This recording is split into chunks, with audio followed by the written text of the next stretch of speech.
Boa noite, pessoal. Mais uma live para vocês, médicos residentes. Hoje sobre a Bolsa Moradia da Residência.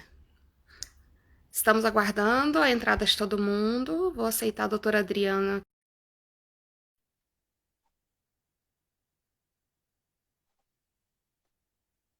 Kleber, boa noite. Ah, consegui! Agora consegui, doutora Adriana. Tudo bem, doutora Francine? Fiquei Problemas nervoso aqui. naturais do, problemas naturais do Instagram. Às vezes acontece. Teve uma live que a gente teve que cancelar porque eu não conseguia entrar. Não conseguia. Ixi. E aí, enfim, acontece. Boa noite, doutor Adriano. Boa noite, doutora Gostaria de Francine. agradecer a sua participação, a oportunidade que está trazendo hoje para nossos médicos compreenderem. Temos tido muita demanda, muitos colegas residentes estão nos procurando pedindo maiores informações sobre a Uhum, residência, a bolsa moradia da residência médica.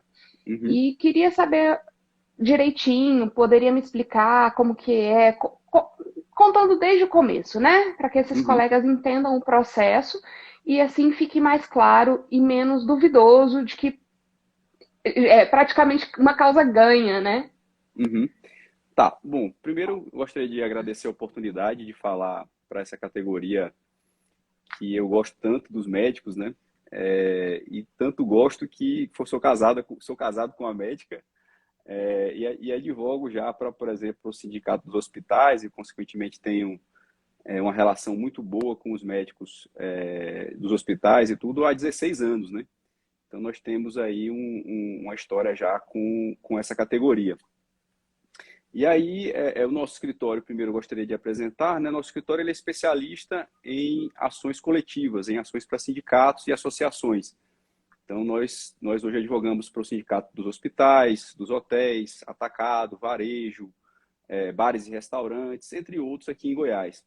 E o nosso foco, portanto, é entrar com essas ações coletivas e buscar créditos para os sindicalizados associados, de modo que essas pessoas recebam esses valores sem risco. Por quê? Porque ela entra com ação coletiva, ela não está pagando nenhuma custa judicial, né? Não está pagando custas judiciais, e se houver uma derrota, ela também não tem o custo da sucumbência, nem dos honorários iniciais do advogado que eventualmente são exigidos. Então, é uma forma que a gente tem trabalhado que tem dado muito resultado e, ao mesmo tempo, permite um benefício para os sindicalizados e associados com o menor risco possível. E aí, seguindo essa nossa linha de raciocínio, esse objeto do nosso escritório, nós procuramos, então, o sindicato, fomos extremamente bem recebidos pela doutora Francine, quero agradecer já, né? E aí nós apresentamos, então, a ideia de propor 3 ações judiciais em benefício dos médicos. Uma delas, recentemente, teve uma decisão do Supremo Tribunal Federal favorável, e eu vou falar a respeito no final da live. Quem acompanhar até o final vai ficar Tem a sabendo, né, do que se surpresinha. trata, é a surpresa. Uma outra tem como objetivo beneficiar as médicas que eventualmente tiveram licença maternidade, também vou tratar desse tema. E a terceira é essa dos médicos residentes, que, em razão da jurisprudência que vem sendo formada, ou seja, das decisões judiciais sequenciais favoráveis, nós entendemos que seria o caso de propor uma ação pelo sindicato e, consequentemente, ter uma grande rede de proteção jurídica que beneficiasse ou que venha a beneficiar toda a categoria dos médicos residentes, né? Bom, Certinho. entrando no tema específico, doutora Francine, essa ação, ela, juridicamente falando, né, o direito ele surge com a Lei 6.932 de 1981. Né? Essa lei é que prevê efetivamente o direito de todo médico residente à alimentação, moradia e um local para dormir enquanto dá os seus plantões. Né? Os médicos residentes, quem é médico sabe o tanto que é uma atividade, um momento difícil na carreira. E esse Sobrecarga, né? a E pessoa tem que dedicação. tem que entregar 60 horas de trabalho ali toda semana, fora o período de estudo para dar aulas e o período, por exemplo, que você está em casa e tem que responder mensagens de todo tipo de paciente, pessoas em urgência, os plantões, etc. Então, é um momento muito difícil e que é muito mal remunerado, né? Hoje, a bolsa do médico residente é de 3.300, você ainda tira os tributos, sobra em torno de R$ 3.000. Então, é uma bolsa que ela não é proporcional ao serviço que o médico entrega para a sociedade, para o hospital ao qual ele é vinculado, né? Mas a lei, ela garante três direitos. Ela não garante 13º, ela não garante FGTS, ela não garante um terço de férias, mas ela garante o direito à moradia. E um desses pouquíssimos direitos que são assegurados aos médicos, as instituições de ensino em Goiás não estão cumprindo com esse direito, que é o direito à moradia. Está previsto nessa lei. E por essa razão, nós então resolvemos entrar com a ação judicial. Hoje, a jurisprudência formada tanto no TRF, primeira região, que é a segunda instância da Justiça Federal, quanto no TNU, que é a segunda instância do Juizado Especial, quanto no STJ, que é a terceira instância, ou seja, caso haja um último recurso, todos os três tribunais entendem hoje pelo direito do médico residente à moradia, e se ele não for fornecido, então ele teria direito a uma indenização, né? O Código Civil estabelece que se você não consegue fornecer aquela prestação que a gente chama em pecúnia, ou seja, não consegue fornecer a própria moradia, então que se converta essa moradia em uma indenização e, por consequência, é isso que a gente tem pedido na Justiça, né? Hoje o processo ele já teve contestação da União, a União pouco alegou, disse apenas que esse direito deveria primeiramente ser regulamentado. Na verdade, nós não entramos contra a União, nós entramos contra o UFG, né? A UFG disse que esse direito deveria ser antes regulamentado. No entanto, esse regulamento é um ônus da própria UFG. Então, é uma argumentação muito frágil, porque o que ela está dizendo é que ela não cumpriu com o seu dever e, por consequência, ela não teria obrigação nenhuma com o médico residente. Não faz o menor sentido e é justamente por essa razão que nós temos conseguido obter êxito na Justiça Federal. Nós temos hoje algumas instituições que já entregam esse direito ao médico residente, né? Eu destaquei aqui a SES-DF, a Secretaria de Estado de Saúde do DF, já entrega esse auxílio moradia para os seus médicos residentes, de R$ 990. Destaco também a Unifesp, que aí já fornece a moradia in natura, né? Então, a sensação que a gente tem é que agora o processo nosso, ele vai para a sentença. Sensação não, o processo nosso vai para a sentença agora. Já teve a contestação, já teve a réplica do sindicato, já teve a produção de provas, e agora nós vamos, então, para esse primeiro grande momento do processo, que é a sentença, né? E aí, tendo a sentença, nós iremos, então, começar a procurar os médicos residentes para que eles comecem a se beneficiar desse direito mês a mês. É interessante destacar, doutora Francine, que esse processo da Cimego, do Cimego, como eu falei logo no início, ele é um grande guarda-chuva. Por que eu digo isso? Porque os médicos residentes, por exemplo, que ainda nem entraram na residência, que vão entrar no ano que vem, eles também terão direito a uma eventual decisão favorável que a gente consiga. Então, não apenas nós buscamos os últimos 5 anos, desde a propositura da ação, mesmo para médicos que eventualmente já saíram da residência 2, 3, 4 anos, né? Pega um pedaço ali do crédito, mas também ele vai assegurar esse direito para os médicos que vierem a ingressar na carreira no futuro, vierem a participar trabalharem como médico Fazer a residente, residência, estudar, né? exatamente, perfeito. Então, é um grande guarda-chuva que demonstra, mais uma vez, a importância, né, dessas ações judiciais pelos sindicatos e traz valor para o sindicato também. Eu penso que é uma forma do sindicato entregar também valor para os seus sindicalizados e mostrar-se relevante, como sempre foi, mas assim, entregando também um extra, de modo que o sindicalizado ele se sinta protegido também juridicamente pelo sindicato. Exatamente. Esse foi o nosso ponto crucial, né? A gente arcou, enquanto sindicato, com o ônus financeiro.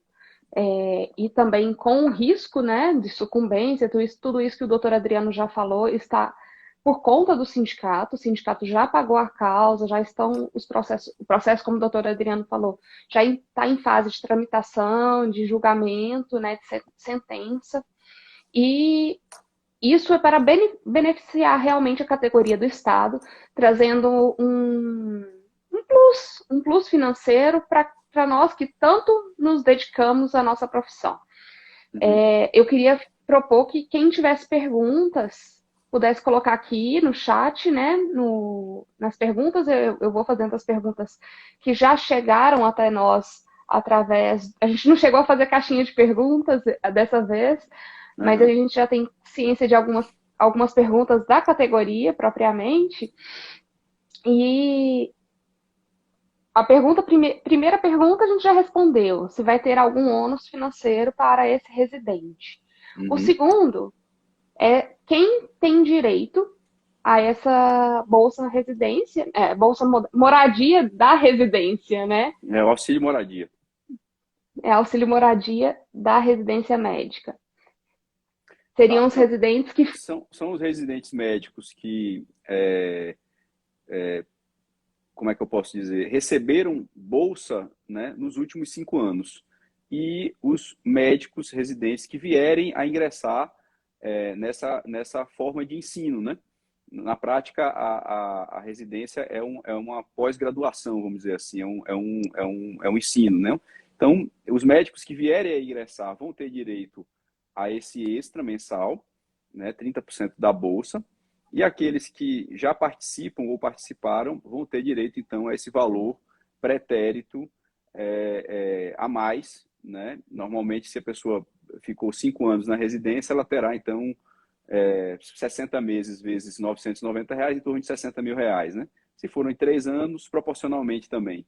Então, nós estamos falando aí de valores que vão variar aí de 24 a R$ 60.000, dependendo do período. É muito difícil a pessoa fazer uma residência por menos de 2 anos, né? Normalmente é de 2 a 5.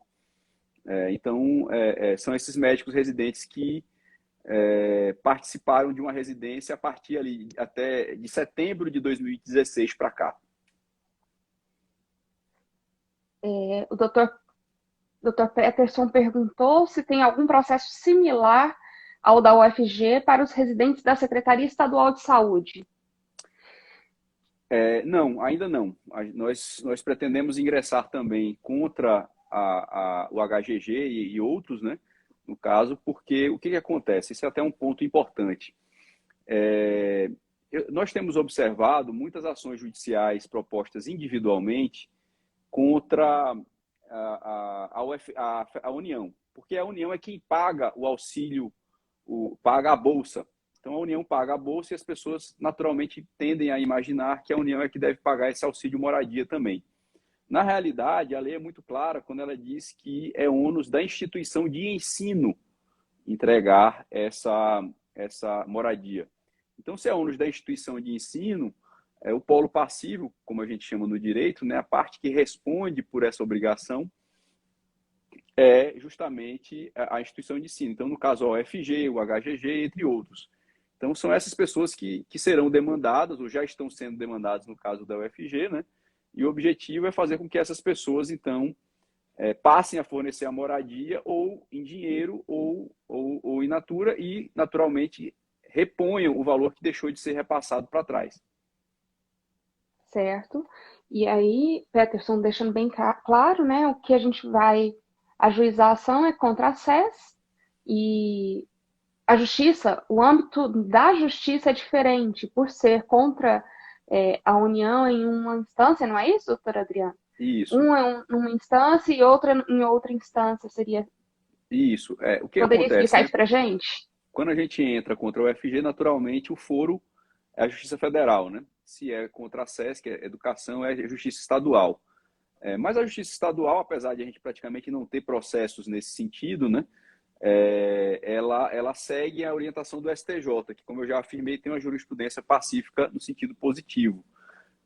O que eu tenho observado, no entanto, é algumas pessoas que são residentes da Secretaria Estadual de Saúde, né, tendo ingressado contra a União no âmbito federal.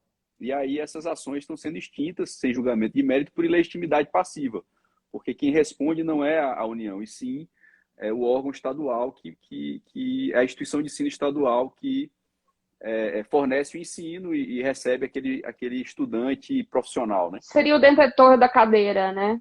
Exatamente. A cadeira da residência médica. Essa pessoa que Não tem sei que se é o termo responder. é esse mesmo, né? Mas É a instituição de saúde que fornece o ensino, a a cadeira educação, é e a que cadeira de recebe também, ensino. exatamente, e que recebe também, automaticamente, o serviço médico também, né? Uhum. Mais alguma pergunta, pessoal? Quiser, pode deixar aqui embaixo. Tem mais alguma aí, Peterson? Eu sei que você tem um monte de dúvidas, aproveita o momento.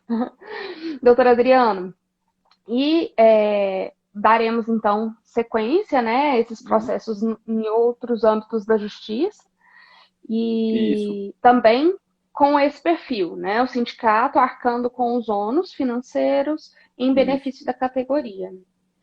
exatamente.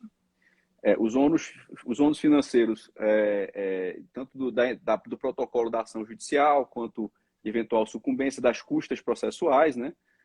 Apenas o êxito é que o escritório receberá a parte, né? Mas é um percentual apenas se houver êxito e quando houver êxito. Então, tem essa particularidade aí que é importante destacar também. Eu estou vendo uma nova pergunta aqui do Peterson. Ele pergunta se dentro do processo, devido ao atraso no pagamento, quais os juros, multa que estão sendo solicitados, IPCA, CDB. Hoje, Peterson,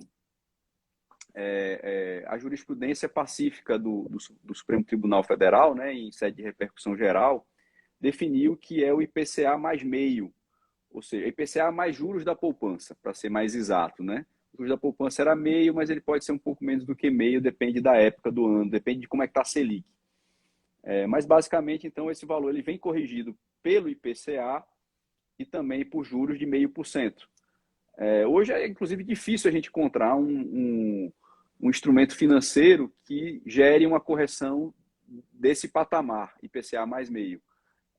De modo que o valor vem bem corrigido, né? Não é uma correção tão pouca, não. É uma correção até razoável, vamos dizer assim. E a gente também, como as pessoas têm nos perguntado como adentrar no processo, pode entrar no site do sindicato através do portal do médico. Você entra, faz o seu login, cria sua senha, enfim, tem a parte lá. Bolsa Residência, Bolsa Moradia, Residência Médica, o Uhum. FG, e aí vão solicitar as documentações para você adentrar no processo. Isso. Qualquer dúvida. Ou entre em contato com a gente, pode ser pelo Instagram, pode ser diretamente junto ao escritório ligando para nós, né? Ou diretamente para o CIMEGO, a gente informa a documentação que é necessário fornecer. E assim que o processo transitar em julgado, nós iremos então informar o trânsito em julgado do processo e também o protocolo da segunda etapa do processo, que é a fase de execução, né? O processo ele é dividido em duas partes. Ele é dividido na primeira parte, que é essa fase de conhecimento, em que nós declaramos o direito para todos os sindicalizados. Depois você tem a segunda parte, que é a execução, ou seja, como se o cheque fosse assinado na primeira parte e na segunda parte você executa o cheque. Né? Então, nessa parte de execução do cheque, nós iremos então informar todas as pessoas que assinaram conosco e aderiram a essa ação do sindicato, que terão então o início do benefício para frente e terão também a expedição dos valores via precatório para recebimento no ano subsequente. O precatório, inclusive, eu até tenho medo de utilizar esse termo porque ele é muito mal visto, mas na realidade o precatório nada mais é do que um ofício que sai do presidente do tribunal, no caso para o presidente da República ou para o governador do estado, né, determinando que seja incluído em orçamento para o ano subsequente o valor que é devido para aquela pessoa. E no âmbito federal, por exemplo, os pagamentos são realizados no ano subsequente, um ano depois ou até um pouco antes. Né? Então, teve casos da gente expedir precatório em julho e receber em maio do ano posterior. De modo que hoje em dia, inclusive, existe um mercado de pessoas que compram esse precatório. Se você tiver interesse em vender antes do recebimento, Às vezes as pessoas pagam 70%, 75% do valor de face, e modo precatório hoje tem valor, apesar da má fama, vamos dizer assim. Não, e nesse quesito, então, como o doutor mesmo falou, tem um diferencial, não é o precatório, aquele que a gente está acostumado, que são os nossos netos que vão herdar e Não, tal. Não, não. Esse foi até um ponto que eu questionei, né, durante isso, nossa primeira reunião, e a gente sabe que é bem célere o processo de pagamento exatamente, desses valores devidos retroativos. exatamente. Eu ri aqui um pouquinho porque o Peterson colocou, e viva a inflação! É, O Peterson, ele é residente da SES, uhum, nosso colega do sindicato, e ele que tem feito essa apresentação para os residentes, propriamente. Por isso que eu ótimo. falei, Peterson, põe suas dúvidas aqui na mesa, porque é bom que a gente vai esclarecendo. Tá, joia. Tinha alguma pergunta que eu queria fazer no processo, agora acho que fugiu. Por falar sobre o precatório, esqueci qual que era a pergunta anterior. Tem Tem a mais outra. alguma pergunta, pessoal? Sim, doutora Adriana, pode falar. Não, se o tema tiver sido esgotado, eu posso falar das outras ações, né? Mas vamos esperar aí para ver se tem mais alguma coisa a ser dita, né? Sim, deixa eu dar uma olhadinha, ver se ficou alguma pergunta para trás, que eu estou acompanhando aqui com os dois celulares. Uhum.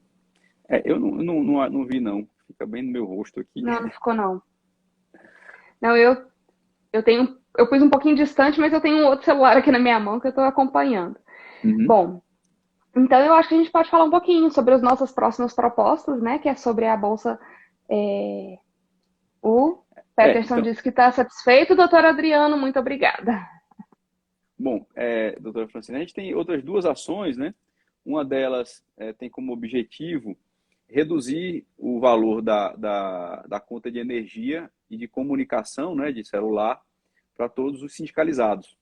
E, recentemente, o Supremo Tribunal Federal decidiu que a alíquota, tanto dos serviços de comunicação quanto de energia, não pode ultrapassar 17%.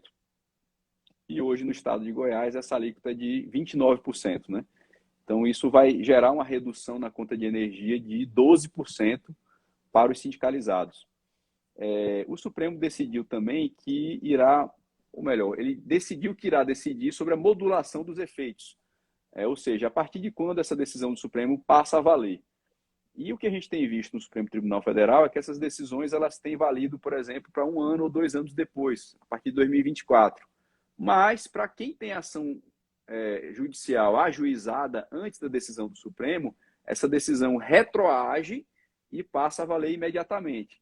É o caso do Cimego, né? Nós temos essa ação judicial proposta para o Cimego antes da decisão judicial do Supremo Tribunal Federal, de modo que, assim que for definida essa questão da modulação, nós poderemos ter, então, aí uma redução de 12% na conta de energia e de comunicação de todos os médicos, e ainda por cima, a restituição do indébito aí dos últimos 5 anos, né? Um pouco mais de 5 anos, porque a gente propôs essa ação, se não me engano, em agosto desse ano.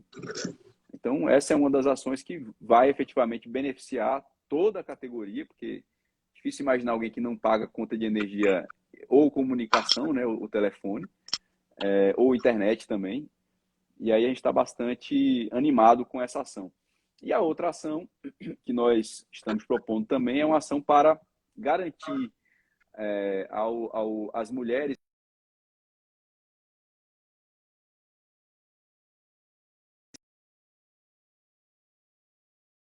atual delas, né?